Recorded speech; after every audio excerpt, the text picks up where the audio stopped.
Hello mga ka-farmers, good morning. Nandito tayo ngayon sa bagong building. Nandito tayo sa second floor.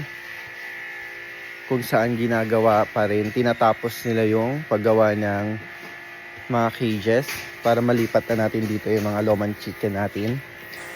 So, eto na. Malapit na talaga siya matapos.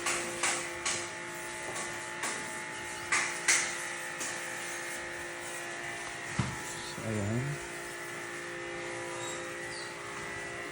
So, ito dito. Ang first row ay tapos na.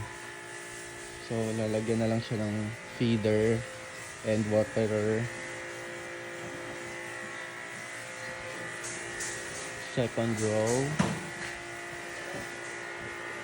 Third and fourth. So, 4 na rows ang meron dito.